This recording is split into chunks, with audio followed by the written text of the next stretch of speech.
Bonjour à tous, bienvenue dans ce nouveau numéro de Pour tout vous dire. La fête de la science souffle cette année sa 30e bougie.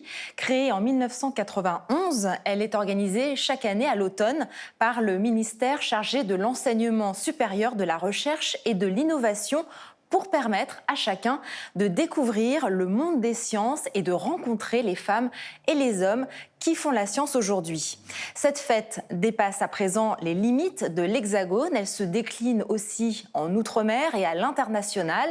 Cette émission sera l'occasion de mettre en lumière cette fête et les acteurs du monde scientifique en soulignant l'importance de la science à notre époque dominée par les avancées scientifiques et technologiques. Deux scientifiques sont avec nous pour en parler aujourd'hui, Michel Dubois et Alain Riazuelo. Et puis nous retrouverons à la fin de l'émission le réalisateur Jacques Malater, dont le docu-fiction L'Odyssée de l'espèce avait connu un immense succès à sa sortie et qui prépare un nouveau film, lui aussi sur la préhistoire, dont il viendra nous parler. Bonjour Alain Riazuelo et Michel Dubois. Merci d'avoir accepté notre invitation. Je vais tout de suite vous présenter à nos téléspectateurs. Michel Dubois, donc vous êtes un sociologue, directeur de recherche au CNRS, le Centre national de la recherche scientifique, pour ceux qui ne le connaîtraient pas. Sociologue des sciences et des techniques, vous dirigez également le GEMAS, le groupe d'études des méthodes de l'analyse sociologique de la Sorbonne. Et vous avez notamment mené en 2020 une vaste enquête intitulée « Les Français et la science ». Et vous, Alain Riazuelo, vous êtes astrophysicien, chargé de recherche au CNRS, en poste à l'Institut d'astrophysique de Paris, auteur de plusieurs livres et d'un documentaire. Et vous êtes également très impliqué dans les activités de médiation. Vous êtes, il faut le signaler, cette année, un des ambassadeurs de la Fête de la Science.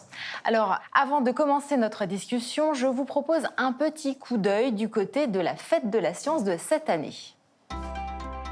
Pour célébrer la Fête de la Science, direction le Musée des Arts et Métiers en plein cœur de Paris. Faire découvrir la science en s'amusant et pourquoi pas susciter des vocations, c'est l'objectif de la Fête de la Science dans ce temple des savoirs et des techniques scientifiques. Dans cet atelier pour les petits, on observe, on teste, on formule des hypothèses, avec pour méthode le b.a.-ba de la démarche scientifique, l'expérimentation, de quoi passionner Aditi, qui a appris à construire la molécule du paracétamol. Je voulais savoir ce que c'était. Je ne savais pas qu'un médicament pouvait avoir une molécule. Je l'ai même construit. Les ateliers sont animés par les scientifiques du CNAM eux-mêmes, une occasion pour eux de rencontrer le grand public et de transmettre leur savoir. En fait, pour moi, c'est vraiment très important. Moi-même, quand j'étais petite, j'allais à des choses de la Fête de la Science. C'est ça aussi qui m'a donné le goût de la science. Donc, je pense que c'est vraiment très important. Ça fait partie de notre métier, en fait, d'enseignant-chercheur, de diffuser notre savoir, alors que ce soit à nos étudiants pendant des cours, mais aussi à des enfants pour qu'ils leur montrent un peu tous les aspects des scientifiques. Et aussi, on a souvent l'image du scientifique qui est souvent une personne âgée, etc. Et là, on peut aussi leur montrer que la recherche, la science, ça peut être des choses sympathiques et qu'on peut s'amuser en faisant de la science. Ingénieur aéronautique, ce visiteur est venu admirer le Blériot 11, un appareil entré dans l'histoire de l'aviation pour avoir effectué la première traversée de la Manche le 25 juillet 1919. La science, je pense que ça ne plaît pas à tout le monde, mais il faut que ça plaise parce que c'est pour moi au travers de la science que le progrès se fait et va se faire. Donc je pense qu'il faut communiquer plus sur cet événement pour qu'il y ait plus de monde qui vienne et que la science et ses objets soient connus du grand public. Toute la journée, les curieux peuvent suivre un parcours de démonstration. Ici, c'est l'expérience de la rotation de la Terre à l'aide du pendule de Foucault, une simple sphère métallique suspendue à un filin.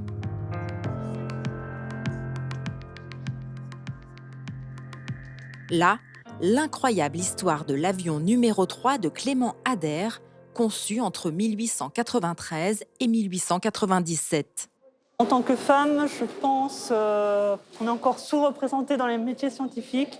Donc si ça peut donner l'envie à des jeunes filles de se lancer dans des carrières scientifiques, tant mieux. Depuis 30 ans, la Fête de la Science connaît un succès grandissant. Initiée par le ministre Hubert Curien pour encourager les jeunes à s'engager dans les métiers de la recherche et de la technologie, elle trouve aujourd'hui un écho à l'international. Prochaine édition, à l'automne 2022.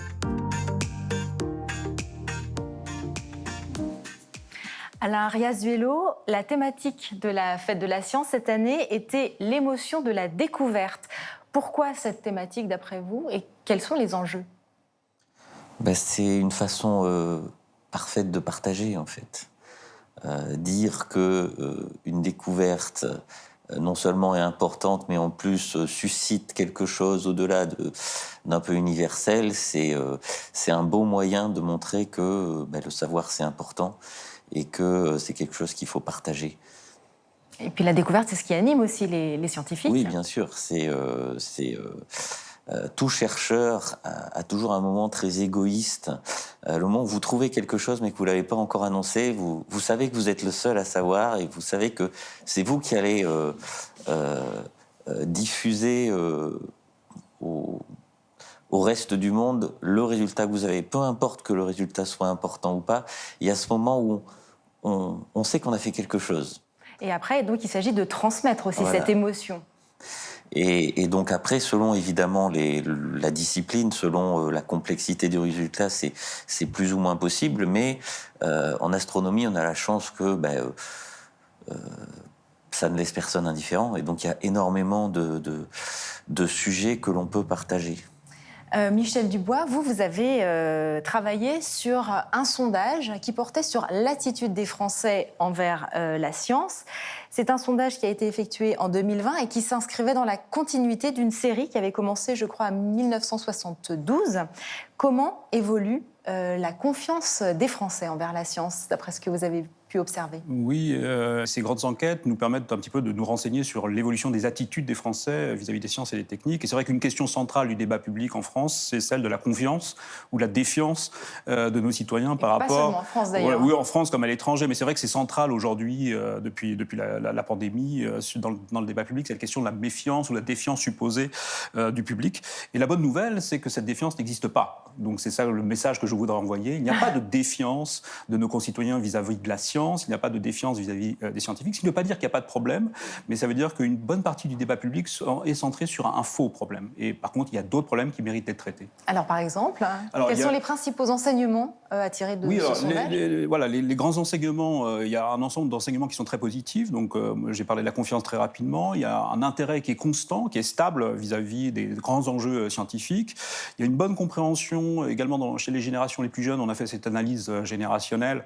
Une bonne compréhension des enjeux également du changement climatique. Et on commence maintenant, chez les jeunes générations, à bien intégrer les éléments de connaissances qui sont importants. Et puis il y a aussi, ce qui est vraiment important également, je trouve, une volonté du public d'être sollicité, de participer aux choix scientifiques et technologiques. Et pas simplement d'être informé dans une communication un petit peu à l'ancienne, un petit peu technocratique. Il y a cette envie de participer et d'échanger autour des enjeux scientifiques et techniques. Donc ça, c'est le versant positif. Et puis il y a un versant plus critique, sans doute. Et ce qu'on met en évidence, c'est effectivement une forme un petit peu de recul par rapport à la familiarité par rapport aux sciences et aux techniques en termes de connaissances. Ah oui. Donc là, il y a un vrai enjeu en termes de culture scientifique, de repenser un petit peu la pédagogie par rapport à la culture scientifique. Et puis il y a d'autres versants qui sont également intéressants, je trouve, et qu'il faut prendre en compte d'un point de vue critique, c'est que cet intérêt pour les sciences et les techniques va de pair avec également quelques croyances qui sont considérées comme des formes d'irrationalisme, le complotisme, on en parle beaucoup, mais également le recours à tout un tas de médecines alternatives, effectivement, qui sont bien ancrées dans les pratiques des Français. Alors, il y a deux événements planétaires majeurs aujourd'hui, la pandémie de Covid-19 et le changement climatique, qui mettent les scientifiques, j'ai sélectionné ces deux-là, mais il y en a d'autres, je pense que ce sont les principaux, qui mettent donc aujourd'hui les scientifiques sur le devant de la scène médiatique. Et on a vu que les sujets qu'ils traitaient pouvaient provoquer des débats qui pouvaient même enflammer la société. Je pense par exemple à la vaccination.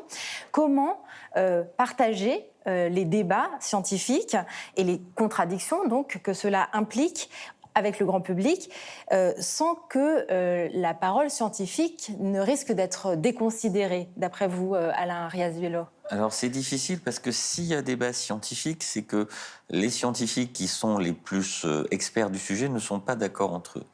Donc on peut expliquer qu'il y a un débat, mais il faut éviter le risque que le public se sente autorisé ou amené à arbitrer le débat. Et donc, par exemple, si un scientifique prend le public à partie, en général, c'est une mauvaise idée, puisque c'est un aveu de faiblesse, puisqu'il prend le public à partie parce qu'il n'a pas réussi à convaincre ses confrères. Et donc, c'est pas une bonne attitude. Alors évidemment, le public peut apprécier cette importance qu'on va lui donner à ce moment-là, mais en fait, c'est un cadeau empoisonné qu'on lui fait, puisque finalement, le paradigme ou le consensus scientifique, il se construit non pas de façon démocratique, entre guillemets, parce qu'il y a une majorité de personnes qui croient ceci ou cela, mais parce que les arguments en faveur de ceci ou de cela sont de façon relativement forte approuvés par la communauté scientifique.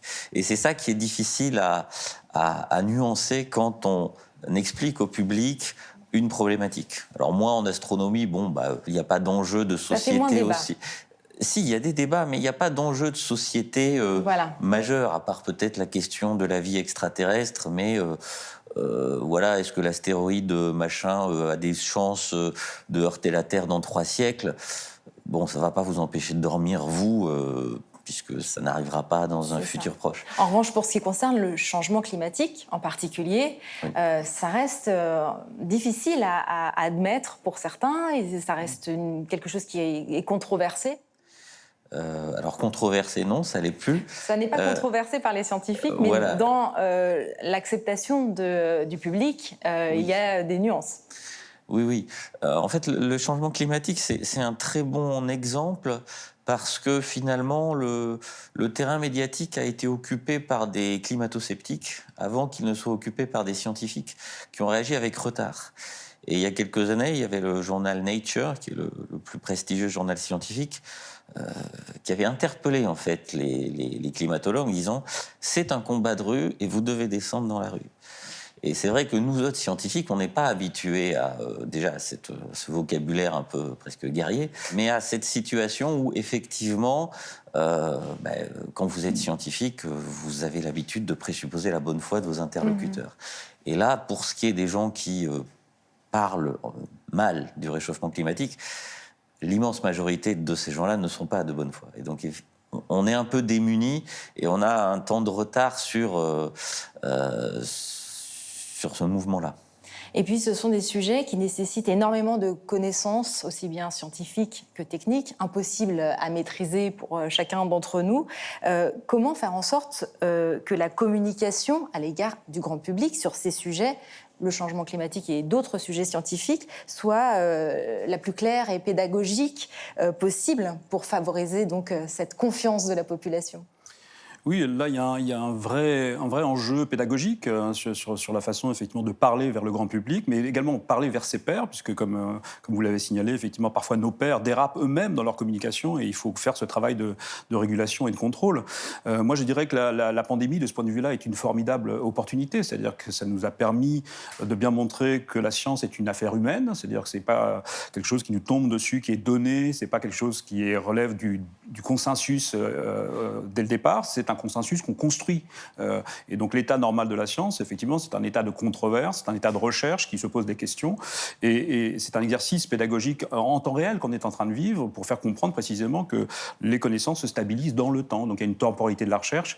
Et c'est ce travail-là qu'il faut essayer, d'un point de vue pédagogique, de transmettre vers le grand public. Donc je pense qu'on progresse. Alors, la science, c'est aussi une affaire de compétition internationale. Dans cette compétition, où se situe la France aujourd'hui? On pointe souvent le manque de moyens des chercheurs et le déclin de la recherche française. Qu'est-ce que vous en pensez? Où on en est maintenant? Le manque de moyens, c'est vrai. Ça fait longtemps que c'est dénoncé par les chercheurs. Malheureusement sans succès jusque-là. Donc peut-être que la pandémie, justement, aidera à faire prendre conscience que il faut que il est important que la France ait une certaine autonomie et ne soit pas dépendante d'autres pays dans le domaine médical pour faire un vaccin. Mais d'une manière générale, c'est vrai qu'on sent bien que dans n'importe quel domaine, il faut une masse critique de chercheurs pour que le savoir perdure dans le pays, qu'il puisse être enseigné. Et que, comme par exemple au CNRS, on ne remplace pas tous les départs à la retraite, on sent bien qu'il y a des domaines scientifiques qui risquent de s'éteindre. Et le problème, c'est comme pour les espèces vivantes. Une fois que ça s'éteint, on met énormément de temps à rallumer le domaine. Et donc, c'est terrible de se dire qu'il va peut-être falloir choisir nos renoncements ou des choses comme ça. Mais effectivement, si un effort n'est pas fait, c'est quelque chose qui risque d'arriver. Et je pense que la société dans son ensemble y perdra. Et puis d'autre part, vous l'avez mentionné tout à l'heure, Michel Dubois, il y a le problème des connaissances des Français dans les matières scientifiques. Si on reprend les chiffres du dernier classement PISA, la France se place désormais en avant-dernière position en sciences. Comment cela s'explique? Est-ce qu'il y a un désamour de l'éducation nationale envers les sciences? Et dans ce cas, est-ce que ce n'est pas la notion d'excellence qui est en péril? Oui, alors la notion d'excellence, c'est vrai que la question de la position de la France dans ces échelles d'excellence est une question qui est effectivement extrêmement débattue. Et juste pour continuer sur ce débat, un récent rapport de l'Observatoire des sciences et des techniques montrait que la France avait tendance à décrocher dans les grands classements, notamment au regard des publications, par rapport à des pays voisins. Et on avait presque l'impression que la France allait sortir du top 10 des pays en matière de recherche, au top de la recherche scientifique. Donc c'est vrai qu'il y a un vrai enjeu du point de vue de la communauté professionnelle. Après, la question que vous posez, c'est effectivement l'enseignement des sciences, la façon dont les sciences sont enseignées à différents niveaux. Et c'est évident qu'il y a un problème, sans doute, de pédagogie à repenser par rapport aux jeunes générations qui arrivent. En même temps, je suis relativement optimiste. C'est-à-dire que ce qu'on voit, nous, dans nos grandes enquêtes, c'est que l'intérêt, notamment lorsqu'on apprend cette grille générationnelle, l'intérêt est là chez les jeunes. Donc il y a effectivement un vrai enjeu, sans doute, de repenser l'enseignement des sciences en France pour pouvoir nourrir ces filières scientifiques qui se vident progressivement. Et ça, c'est vraiment dramatique.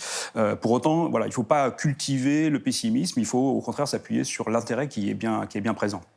Alors justement, pour conclure en quelque sorte, qu'est-ce que vous pourriez dire à nos téléspectateurs pour leur donner envie de s'intéresser aux sciences et peut-être d'en faire leur métier, et en particulier aux femmes, puisqu'elles sont encore sous-représentées dans les domaines scientifiques? Alain Riazuelo. Moi, j'ai fait de l'astronomie parce que je trouvais que c'était beau. Il y avait la notion d'esthétique qui m'avait touché. Et après, quand j'ai commencé à faire des études, finalement, le reste de l'univers, c'est-à-dire tout sauf la Terre, c'était le plus grand terrain de jeu d'application des phénomènes physiques. Et donc il y avait une diversité qu'on ne trouve peut-être pas dans d'autres domaines, mais il y a eu deux choses qui m'ont touché et qui étaient plus que de la curiosité. J'avais trouvé quelque chose de beau là-dedans. En plus d'humainement plutôt altruiste, contrairement à ce que j'aurais pu faire en tant qu'ingénieur, où il y aurait une compétition peut-être plus acerbe. Et donc, il y a un plaisir de comprendre et il y a un plaisir de mieux comprendre. Et ça, effectivement, si on ne s'intéresse pas à la science, on le cerne un peu moins que si on commence à aller au fond des choses. Le plaisir de comprendre. Voilà. Mais il y a toujours un événement déclencheur. Et cet événement déclencheur, on ne peut jamais savoir d'où ça vient.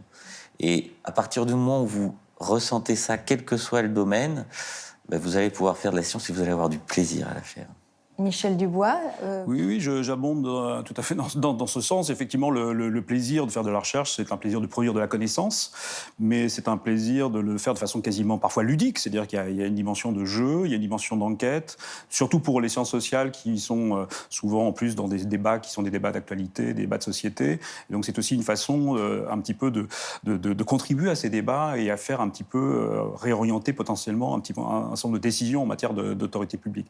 Donc moi, je je pense qu'effectivement, il y a un vrai plaisir de la recherche et une vraie contribution au débat d'une façon générale. Merci pour ces messages d'encouragement. Et maintenant, nous allons passer à la deuxième partie de cette émission dans laquelle nous allons accueillir Jacques Malater. Bonjour Jacques Malater. Bonjour. Je vous présente tout de suite. Vous avez réalisé de nombreux films documentaires, dont L'Odyssée de l'espèce en 2001. Et vous êtes venu nous parler d'un nouveau film archéologique intitulé L'homme de Pékin, les derniers secrets de l'humanité. Le tournage doit commencer, je crois, fin 2021 et c'est l'année du 100e anniversaire des fouilles du site de l'homme de Pékin à Zhoukoudian. Alors pour commencer, on va regarder un petit film qui va nous présenter ce projet. Nous sommes très fiers de coproduire avec CCTV et la Chine ce nouvel opus de l'histoire de l'homme réalisé par Jacques Malater. Un docu-fiction, c'est raconter la science par le biais de l'émotion. C'est permettre aux spectateurs de s'identifier à cette histoire. Parce que cette histoire qui nous paraît très loin, la préhistoire il y a moins de 2 millions d'années, non, c'est l'histoire de nos cousins.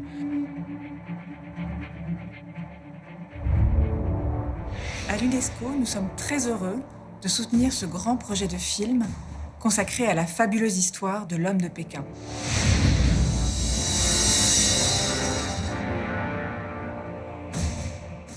Jacques Malater, parlez-nous de ce nouveau film qui est une coproduction franco-chinoise, on vient de le voir. L'homme de Pékin, c'est l'une des stars de la paléontologie. Comment allez-vous nous raconter son histoire ? Alors, Les derniers secrets de l'humanité, l'idée est venue avec Yves Coppens. C'est moi, 20 ans après le succès de l'Odyssée de l'espèce, de se Yves dire... Coppens, célèbre paléontologue Voilà, français. découvreur de Lucie.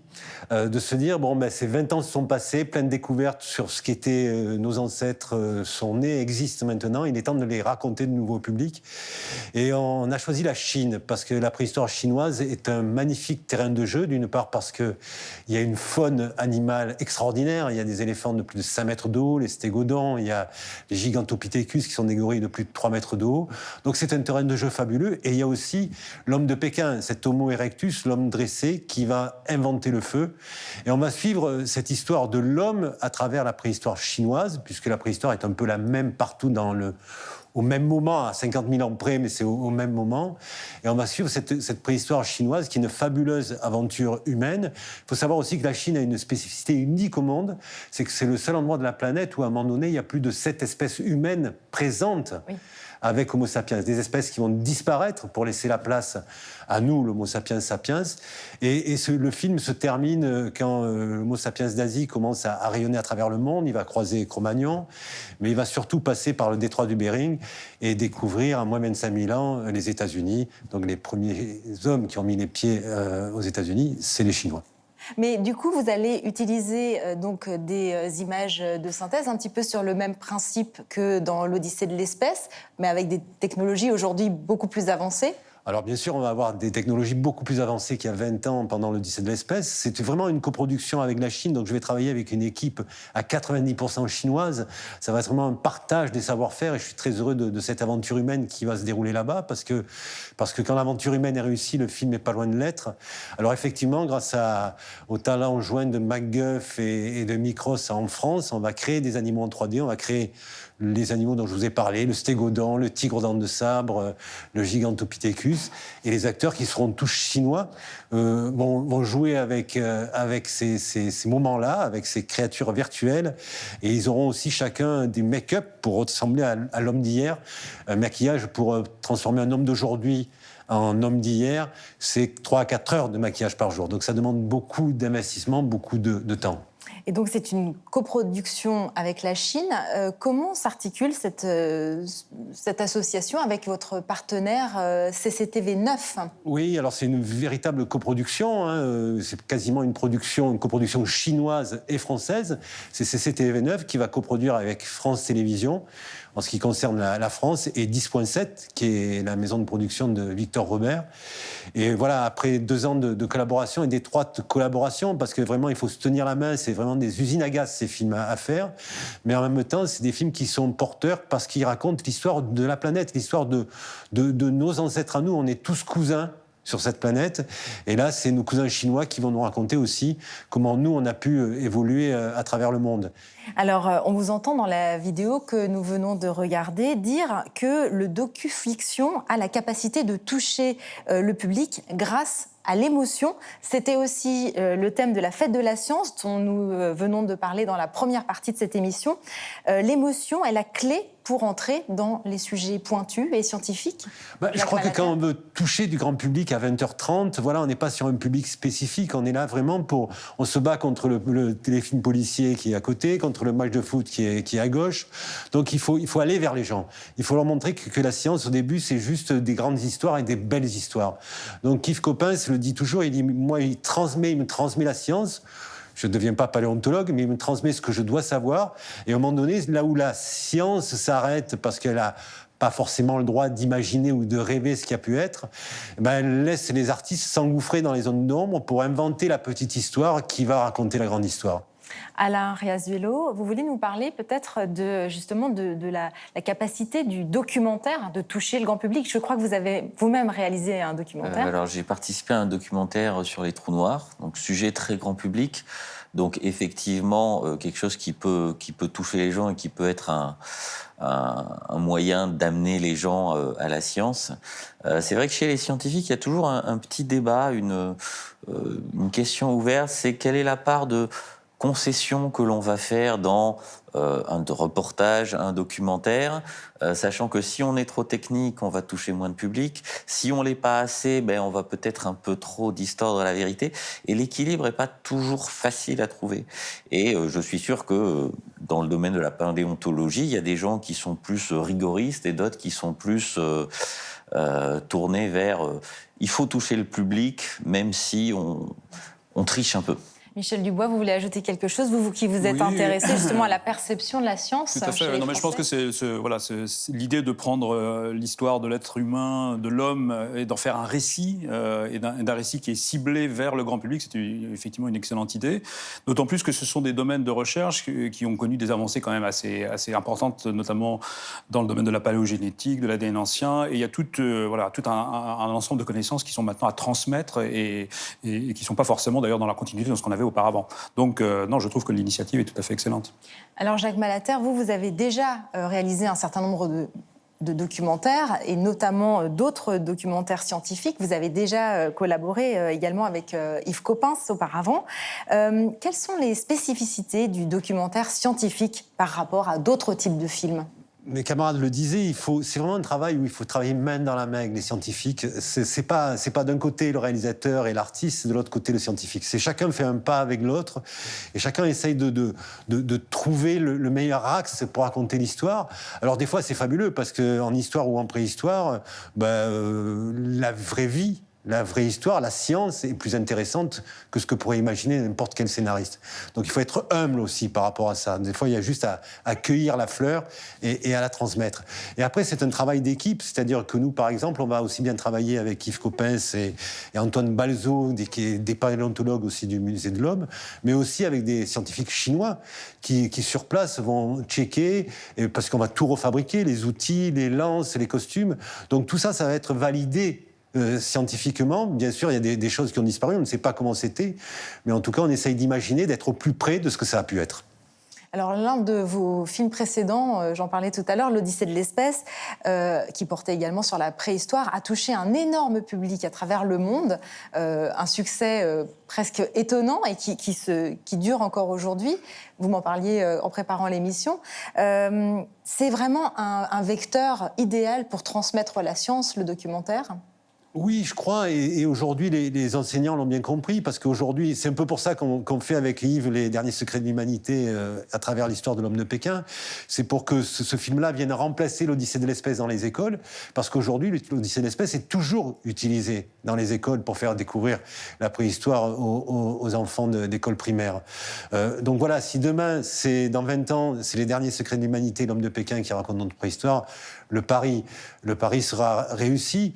Et puis voilà, c'est toujours des belles choses quand un film ne reste pas juste un événement d'audimat, un événement télévisuel, mais perdure après. L'Odyssée de l'espèce, aujourd'hui, j'en croise des paléontologues qui m'ont dit si j'ai fait paléontologue, c'est parce que j'ai vu l'Odyssée de l'espèce. Espérons que ce soit pareil pour le prochain. Alors, merci à tous les trois, Jacques Malater, Michel Dubois et Alain Riazuelo, d'avoir participé à cette émission. Je vous remercie également de nous avoir suivis et je vous dis à très bientôt pour un prochain Pour tout vous dire.